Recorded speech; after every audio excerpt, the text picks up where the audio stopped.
Here's a trend to look out for when it comes to real estate. What's going to happen in the future is very simple. Industrialization age meant many people had to basically move to the bigger cities for jobs, i.e. in Australia, you'll see Sydney is the most expensive city. Why? Because that's where the most jobs are.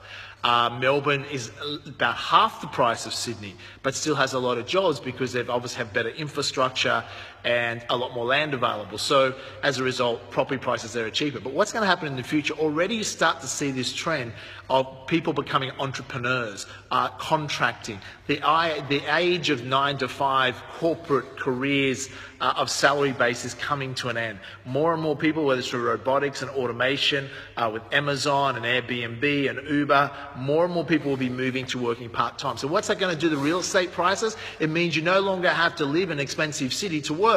You can actually go and live in, say, the Gold Coast or Noosa or Queenstown, New Zealand, and work off your laptop and earn an income. I've been doing this, for 20 years, but now this will become available to middle classes. More and more people escape the rat race or generate an income online.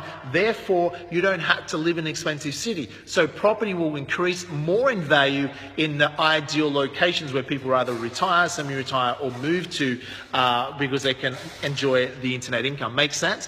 What also that means is that a $5 million home in Sydney, you could buy for $1.5 million equivalent in, say, the Gold Coast. So what it means is that you can actually have a better quality of life for a fraction of the price. I know people now that have moved to the Gold Coast, they've sold their home in Sydney, which they get a lot of money for.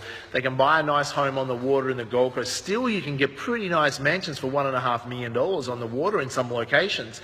And they basically commute still to Sydney. They fly down on Monday, come back Thursday night, but their families would rather live on the Gold Coast. That's an example of the difference in the way that you can arbitrage different cities in the cost of living, especially with homes. Make sense? That's a major trend that's going to affect real estate.